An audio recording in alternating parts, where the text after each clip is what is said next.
आपको बता दें कि गांव कुंजा ग्रंट में एक गरीब परिवार सरकारी भूमि पर झोपड़ी डालकर अपना गुजर बसर कर रहा था।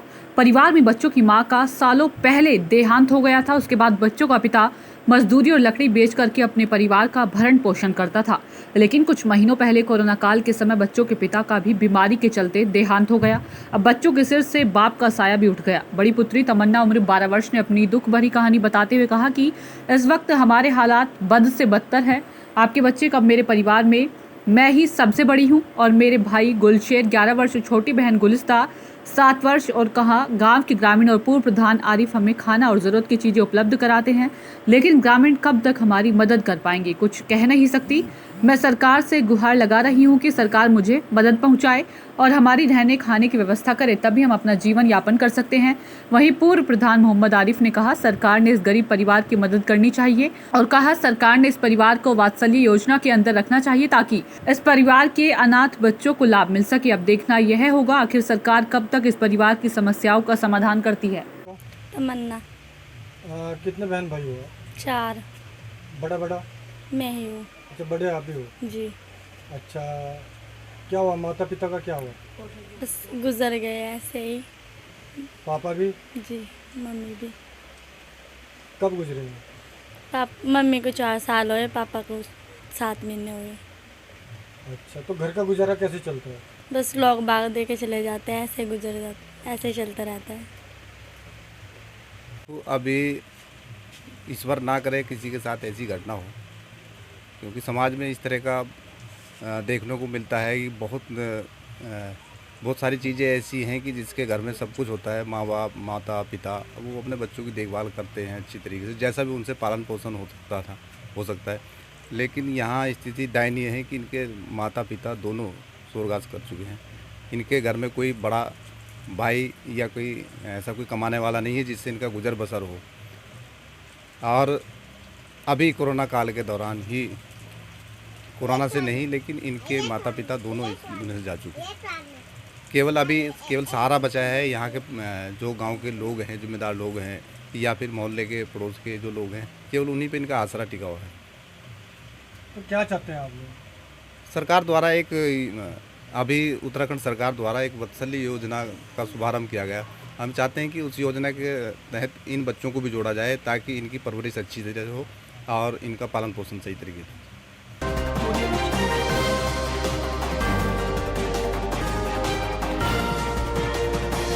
महाकाल टेकरे के मकान हटाने का विरोध शुरू हुआ। Press conference. स्थानीय रहवासियों ने प्रशासन पर लगाए आरोप। शनिवार को रहवासियों के प्रतिनिधियों ने मीडिया से की बात। प्रशासन पर धमकी के जोर पर मकान खाली करवाने के आरोप लगाए। महाकाल मंदिर विस्तारीकरण योजना के तहत महाकाल मंदिर प्रबंध समिति 250 मकानों को अधिग्रहित कर रही है। इसके लिए प्रति परिवार 3 लाख की अनुग्रह राशि दी जा रही है। अब तक 37 लोग अनुग्रह राशि ले चुके हैं। बाकियों को 3 दिन के भीतर बैंक डिटेल देकर मकान खाली करने की चेतावनी प्रशासन ने दी है। इसका ही विरोध शुरू हो गया है। शनिवार को इन मकान के मालिक की तरफ से मोहम्मद शाकिर एवं मोहम्मद जाहिद हुसैन ने प्रेस कॉन्फ्रेंस ली और प्रशासन पर धमकी देकर मकान खाली करने का आरोप लगाया। मोशाकिर ने कहा कि अगर लोगों को पट्टा दिया गया है तो उनको उनकी मूल जगह पर ही रहने दिया जाए। अगर उनको विस्थापित किया जाता है तो पहले उनका पुनर्वास की व्यवस्था की जाए। शाकिर ने कहा कि अभी तक यह तय नहीं कि मकान को अधिग्रहण कौन कर रहा है। मुआवजा अगर मंदिर प्रबंध समिति दे रही है तो अनुग्रह प्रशासन कैसे कर रही है। लोगों को रासुका की धमकी देकर मकान को अधिग्रहण किया जा रहा है। शाकिर ने कहा कि रहवासियों ने 20 लोगों की समिति बनाई है। प्रशासन को इस समिति के माध्यम से ही बात करनी चाहिए। यह पूछे जाने पर कि रहवासी खुलकर विरोध क्यों नहीं जता रहे, इस सवाल पर शाकिर ने कहा कि पुलिस और प्रशासन लोगों को धमका रहा है कि रासुका लगाने की धमकी दे रहा है। शाकिर ने कहा कि खुद उनको ही रासुका लगाने की धमकी दी गई। उन्होंने 2 मांग रखी। पहला, मकान मालिक को हटाने से पहले बसाने की व्यवस्था की जाए। इनको नई जगह पर निर्माण की राशि दी जाए। लोगों ने मान लिया है 3 लाख रुपए लेकर सभी खाली कर रहे हैं। इस बारे में आप क्या कहेंगे? वहाँ के रहवासी तो पैसे लेकर खाली कर रहे हैं। निगम का या शासन का ये जो कहना है तो यहाँ तो हमें मंदिर समिति का बोला जा रहा है कि मुआवजा मंदिर समिति दे रही है, तो हमें पहले ये तो समझाया जाए कि ये शासन इस ज़मीन को रिक्वायर कर रही है कि मंदिर समिति कर रही है। आज के जो न्यूज़पेपर के माध्यम से हमको जानकारी उपलब्ध हो रही है कि ये मंदिर समिति इसका मुआवजा दे रही है। तो मंदिर समिति जब मुआवजा दे रही है तो इसका शासन इसको अधिग्रहित कैसे कर रही है? हमको पहले ये तो क्लियर करे कि शासन अधिग्रहित कर रही है या मंदिर समिति अधिग्रहित कर रही है। रहवासी खुल के सामने क्यों नहीं आ रहे हैं? किस बात पर डरे? क्यों नहीं किसी रहवासी पुलिस प्रशासन के डर से सामने नहीं आ पा रहे हैं, क्योंकि रासुका लगाने का और UAPA लगाने का मुझ पर और मेरी ये बहन जो खड़ी हैं इन पर प्रशासन ने खुद ने बोला है कि अगर आप लोग आगे आते हैं तो आपके ऊपर UAPA और रासुका के अंतर्गत कार्रवाई की जाएगी। आज आप बताइए कि प्रशासन टेबल पे बैठकर बात करने के लिए राज़ी नहीं है। हम माननीय सुप्रीम कोर्ट में जाते हैं तो सुप्रीम कोर्ट में विचाराधीन होने के उपरांत भी यहाँ पर कार्रवाई की जा रही है। आज पीड़ित व्यक्ति अगर न्यायालय में नहीं जाएगा तो किस पटल पे वो अपनी बात रखेगा? खत्म रहेगा आपका इस पर? आगे हमारा ये निवेदन है सिर्फ और सिर्फ कि अगर वहाँ पर कोई स्थिति, आज हमने एक डेलीगेशन भी बनाया, 20 लोगों का डेलीगेशन बनाया जा चुका है। हम ये चाहते हैं कि शासन प्रशासन जो भी बात करे उस 20 लोगों के डेलीगेशन से करे, जो प्रतिनिधित्व करेंगे उस रहवासी क्षेत्र का। मोहम्मद शाकिर नाम है मेरा।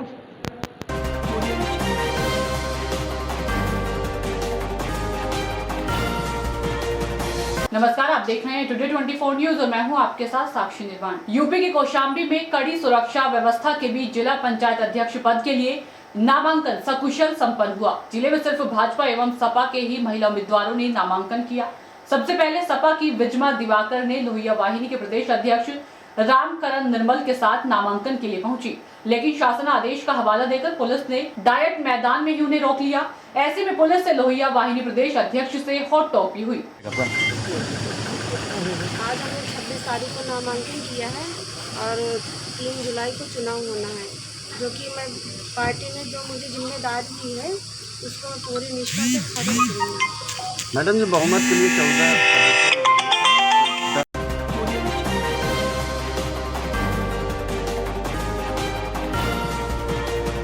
नमस्कार, आप देख रहे हैं टुडे 24 न्यूज और मैं हूं आपके साथ साक्षी निर्वाण। खबर जनपद चंदौली के धरौली गांव से है, जहां पर वाहन में राशन ले जाते हुए एक वीडियो वायरल हुआ, जिसको लेकर गांव में हड़कंप मच गया। वहीं पुलिस ने सूचना पाते ही उक्त राशन के वाहन को चौकी पर खड़ा करा दिया।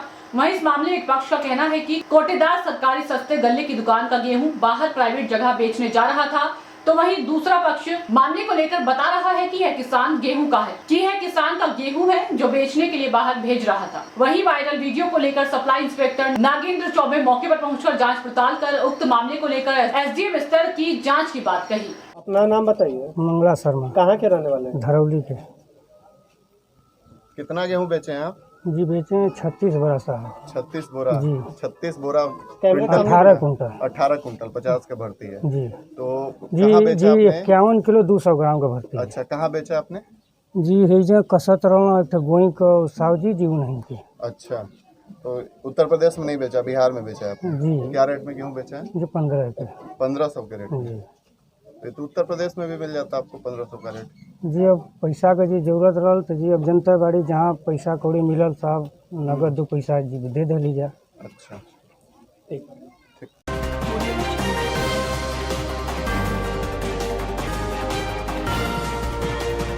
नमस्कार, आप देख रहे हैं टुडे 24 न्यूज और मैं हूं आपके साथ साक्षी निर्वाण। चंदौली जनपद में पुलिस और बदमाशों के बीच हुई मुठभेड़। 20,000 के इनामी बदमाश को किया गया गिरफ्तार, दूसरा बदमाश हुआ मौके से फरार। गांव के प्रधानपति की हत्या का मास्टरमाइंड भी हुआ गिरफ्तार, चल रहा था फरार। मौके से मुठभेड़ में पुलिस का सिपाही भी हुआ घायल, कराया गया भर्ती।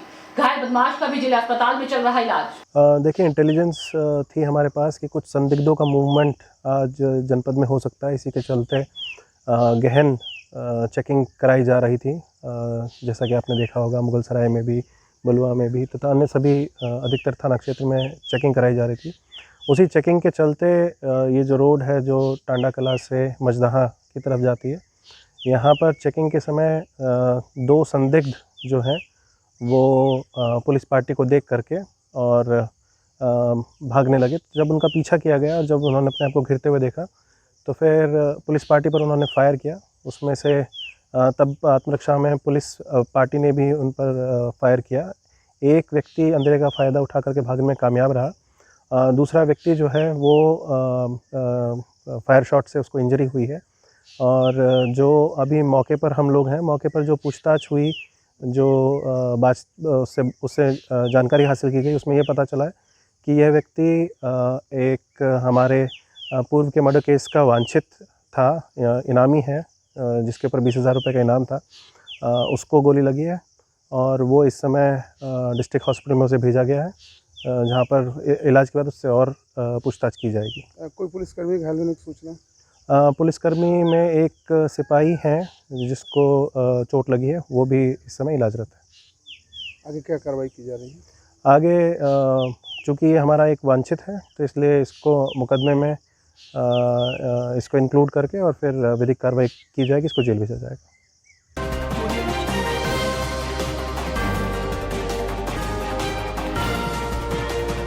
नमस्कार, आप देख रहे हैं टुडे 24 न्यूज और मैं हूं आपके साथ साक्षी निर्वाण। फिरोजाबाद प्रशासन की अवैध कट्टी खानों पर बड़ी कार्रवाई। अवैध रूप से जानवरों की कटाई कर रहे 7 कारखानों को किया गया ध्वस्त।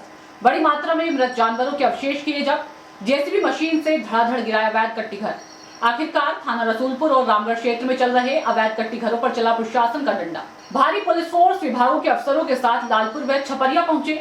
नगर मजिस्ट्रेट गुलशन कुमार ने खंगाली बंद कारखानों की बाउंड्री वॉल, खाली प्लॉट, जगह जगह पर मृत पशुओं की हड्डियां व अवशेष पड़े मिले। इसके अलावा इलाके में कुल 7 कट्टी घर संचालन की बात सामने आई है। घटना के बाद मौके पर पहुंचे एसपी अमित कुमार सहित नौगढ़, चंदौली, सकलडिया सीओ सहित पुलिस फोर्स। एक जगह है ताड़ की बगिया नाम से प्रसिद्ध है लालपुर के, यहाँ पर 2 थाना आते हैं इसके अंदर, रसूलपुर और रामगढ़। उन दोनों के बीच का मैटर था। परसों इसमें एक सूचना मिली थी कि यहाँ पर कुछ जो इलीगल जानवर काटकर उनके हड्डियों का जो है उबाला जा रहा है। और पिछले 2 दिन से जो हमारे दैनिक जागरण अखबार के अंदर इसको जो प्राथमिकता छापा जा रहा था फोटो सहित, उसी के तहत हम लोगों ने परसों भी इसमें रात को हम लोग आए थे, लेकिन अंधेरा होने के कारण जो कार्रवाई नहीं हो पाई। और कल माननीय महामहिम राष्ट्रपति साहब आए थे, तो उसमें हमारा फोर्स व्यस्त रहा। तो आज जो है नॉमिनेशन का कार्य था, उसके तुरंत बाद हम लोगों ने प्लान किया था कि इसको जो किया जाएगा।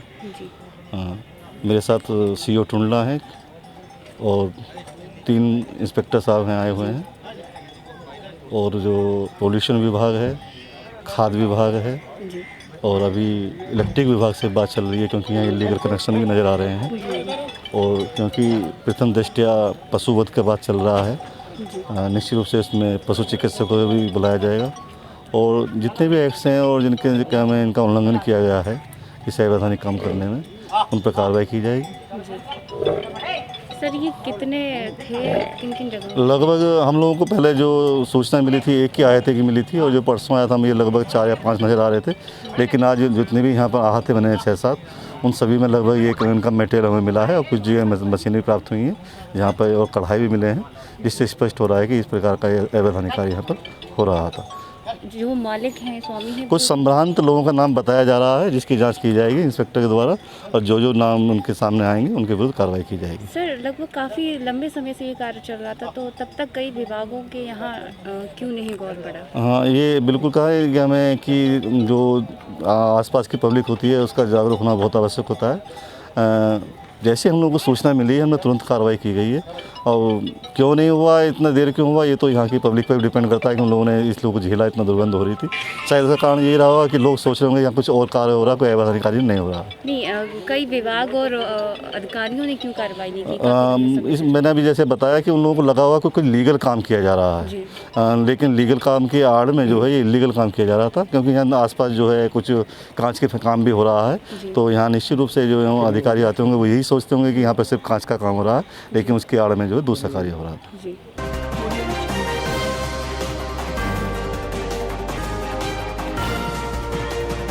नमस्कार, आप देख रहे हैं टुडे 24 न्यूज और मैं हूं आपके साथ साक्षी निर्वाण। गाजियाबाद डासना में बच्चों को लेकर 2 पक्ष आपस में भिड़े, जिसमें जमकर मारपीट हुई। 10 दिन पहले हुई इस घटना की वीडियो शनिवार को ट्विटर पर वायरल की गई, जिसमें पीड़ित पक्ष ने आरोप लगाया है कि पुलिस ने हल्की धाराओं में आरोपियों को जेल भेज दिया है। वहीं पीड़ित पक्ष के युवक ने मुख्यमंत्री को ट्वीट कर पुलिस पर पीड़ित पक्ष को भी गिरफ्तार करने का आरोप लगाया है।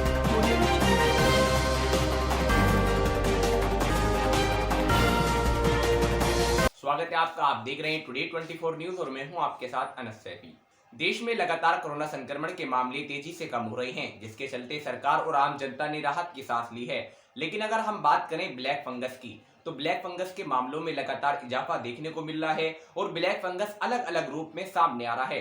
ब्लैक फंगस के प्रति लोगों में आशंकाएं और चिंताएं दोनों बढ़ गई हैं। ब्लैक फंगस के बढ़ते संक्रमण को देखते हुए प्रयागराज के लोगों में इसके प्रति जागरूकता बढ़ गई है। प्रयागराज की जनता अब नाक और मुंह को मास्क से ढकने के बाद आंखों को सुरक्षित रखने के लिए चश्मे का सेवन कर रही है। लोगों का कहना है कि बारिश के मौसम की शुरुआत हो गई है, ऐसे में हवाओं में भी संक्रमण रहने की बात कही जा रही है, जिसकी वजह से अब वह अपनी आंखों को सुरक्षित रखने के लिए चश्मे खरीद रहे हैं। लोगों का ये भी कहना है कि जब वो बाइक चलाते हैं, साइकिल चलाते हैं या फिर पैदल चल रहे हैं तो आंखों में किसी तरह की कोई वायरस न चला जाए, इसकी वजह से चश्मे का प्रयोग कर रहे हैं। गौरतलब है कि ब्लैक फंगस की वजह से कुछ दिन पहले एक युवती की आंख भी निकालनी पड़ गई थी, जिसकी वजह से लोग अब जागरूक नजर आ रहे हैं। उधर दुकानदारों की बात माने तो उनका कहना है कि कोरोना काल से ही चश्मे की बिक्री तेजी से हो रही है। पावर लेंस वाले चश्मे से ज्यादा साधारण चश्मे बिक रहे हैं और जो भी व्यक्ति या ग्राहक चश्मे लेने आ रहे हैं उनका कहना है कि ब्लैक फंगस या अन्य कोई वायरस आंखों में न जाए, इसके लिए वह चश्मे खरीदने आ रहे हैं। दुकानदार का ये भी कहना है कि एक अच्छी क्वालिटी के चश्मे आंखों को सुरक्षित रखते हैं और आंखों में धूल मिट्टी के साथ साथ कोई अन्य वायरस न जाए, इसके लिए भी सहायक होते हैं। डॉक्टर भी आंखों पर चश्मा लगाने की सलाह दे रहे हैं। प्रयागराज के मोतीलाल नेहरू मेडिकल कॉलेज के प्रोफेसर नेत्र विशेषज्ञ डॉक्टर जागृति बताती है कि ब्लैक फंगस का मुख्य कारण इम्यूनिटी से जुड़ा हुआ है। ऐसे में लोगों को अपनी इम्यूनिटी पर ध्यान देना चाहिए, साथ ही मास्क और सोशल डिस्टेंसिंग का भी ख्याल रखना चाहिए। हवाओं में अनेक तरह के वायरस रहते हैं, अगर लोग चश्मे का इस्तेमाल भी करें तो बेहतर होगा। ब्लैक फंगस से अधिक खतरा शुगर पेशेंट को है और उनको अपना बेहतर ख्याल रखना पड़ेगा। हम ऐसा चश्मा ले रहे हैं जिससे कि हमारी आंखों को सुरक्षा हो, और चश्मा इसलिए ज़रूरी है कि ये कोरोना के बाद जो है ब्लैक फंगस का जो ये नया रोग आया, ये बहुत ख़तरनाक है और हमारा काम तो दवा का सप्लाई करना, बहुत दूर दूर हमको जाना पड़ता है, जिसलिए कि हमारी आँख सुरक्षित रहेगी तो फिर हम तो नौकरी सुरक्षित रहेगी, नहीं तो आँख से काफ़ी प्रॉब्लम होती है। इसलिए हम चश्मा खरीदने आए हैं, अपने लिए भी अपने परिवार के लिए भी चश्मा लेने आए हैं और अच्छा चश्मा ले रहे हैं कि जिससे कि हमारी आँखों को सुरक्षा रहे। ऐसे चश्मा ले रहे हैं कि जिससे हमारी आंखें सुरक्षित रहें और हम भी सुरक्षित रहें। अभी क्या बीमारी वगैरह यहाँ फैली थी, क्या हुआ बीमारी से? बीमारी से हमको भी कोरोना हुआ था और काफ़ी दिक्कतें हुई थी, 22-25 दिन बीमार थे हम। तो उसके बाद ये नया रोग जो है ब्लैक फंगस, वाइट फंगस, कौन कौन से नए रोग पैदा हो रहे हैं, इसलिए जो है हम लोगों को चश्मे की ज़रूरत है, इसलिए हम आज चश्मा खरीदने यहाँ पे आए हैं। फंगस की बीमारी से क्या लगा? कुछ हुआ है लोगों को, कुछ हुआ है प्रॉब्लम? हाँ, अभी कुछ दिन पहले एक लड़की का जो है ब्लैक फंगस की वजह से आँख निकालना पड़ा, नहीं तो उसकी जान चली जाती। तो काफ़ी दिक्कतें हैं ब्लैक फंगस से, काफ़ी मामले इलाहाबाद में भी आ रहे हैं ब्लैक फंगस के। हाँ, डर बना और लोगों के जहन में, जैसे कोरोना का डर था वैसे ही ब्लैक फंगस का भी डर है। और ये अभी कोरोना ख़त्म नहीं हुआ है, कोरोना भी कई जगह कई शहरों में है, अपने इलाहाबाद में भी अब तो ज़्यादा केसेस नहीं हैं, लेकिन अभी ये ब्लैक फंगस के केस नए नज़र आ रहे हैं अपने इलाहाबाद में भी। आनंद पांडे। तक हम लोग कोरोना वायरस से ही जूझ रहे थे, उसके बाद फिर ये ब्लैक फंगस के बारे में सोच रहे हैं, देख रहे हैं, तो बहुत डर लग रहा है हमको कि हाँ ये मतलब कैसे होता है। तो भाई हमने ये भी सुना है कि आँखों में भी बड़ा इफ़ेक्ट पड़ रहा है, तो हम अपने आँखों की सेफ्टी के लिए हम यहाँ पे आए हैं और उसके लिए हमें सनग्लासेस, गॉगल्स या स्पेक्स वगैरह पहनेंगे तो हमारी आंखें सुरक्षित रहेंगी। तो इस कारण से हम यहाँ आए हैं और गॉगल लेने के लिए। जॉब करते हैं इसलिए कि हमारे पास कस्टमर डीलिंग ज़्यादा होता है, तो अगर हम अपने आँखों की सुरक्षा अगर रखेंगे, अभी तक तो जो कोरोना काल चल रहा है, कोरोना काल में अभी मास्क से काम चल रहा था, अभी नया नया ब्लैक फंगस आ गया जो है। अगर ब्लैक फंगस की वजह से हो सकता है, चूँकि कस्टमर हमारे पास जो है बहुत सारे कस्टमर आ रहे हैं, पता नहीं किस तरह का कौन सा कस्टमर कैसा है, इसलिए कि हम अपनी बॉडी को अपने तरह से जितना से ज़्यादा सुरक्षा रखेंगे वो जो है ज़्यादा सही रहेगा। क्योंकि ये ब्लैक फंगस का ये जो है कभी भी किसी को कैसे भी हो सकता है, इसलिए जो है ब्लैक फंगस से हम अपने लिए, अपने परिवार के लिए, बाकी और सब जितने कस्टमर हैं, कस्टमर डीलिंग है, तो इसके वजह से जो है कौन कैसा है, इसलिए ताकि हम अपने आँखों की सुरक्षा करें ताकि ब्लैक फंगस का शिकार न हो सके। क्या अभी तक केसेस आपने देखा है? ब्लैक फंगस से देखिए अभी तक तो बहुत सारे केसेस हमने सुना है, पेपर में के माध्यम से और न्यूज़ चैनल्स के माध्यम से जो है बहुत सारे केसेस आ रहे हैं। अभी ऐसे कुछ केसेस सुनने को आए हैं कि छोटी सी बच्ची थी जो है उसकी आंखों का भी निकालने को जो है वो ब्लैक फंगस की वजह से निकालना पड़ा।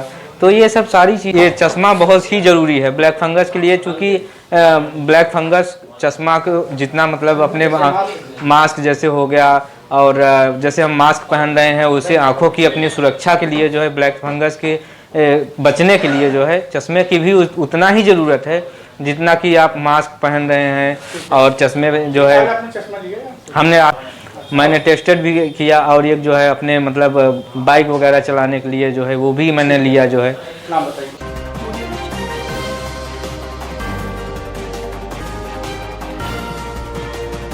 स्वागत है आपका, आप देख रहे हैं टुडे 24 न्यूज और मैं हूं आपके साथ अनस सैफी। लखनऊ में फिल्म की कर रहे अवैध तरीके से शूटिंग, पीडब्ल्यूडी और एलडी से नहीं लिया परमिशन। 25 लोगों की जगह 200 लोग हैं मौजूद। कोरोना प्रोटोकॉल की उड़ाई जा रही हैं धज्जियां। शूटिंग के दौरान किसी के चेहरे पर नहीं है मास्क। गोमती नगर के होटल ताज के बगल में चल रही है शूटिंग। सुबह 6 बजे से चल रही है फिल्म की शूटिंग। बड़े बड़े टेंट लगाकर लगा रखा है सड़क पर जाम। महाराष्ट्र से आई है फिल्म की शूटिंग करने वाली टीम। महाराष्ट्र में फैला है डेल्टा प्लस वेरिएंट का केस।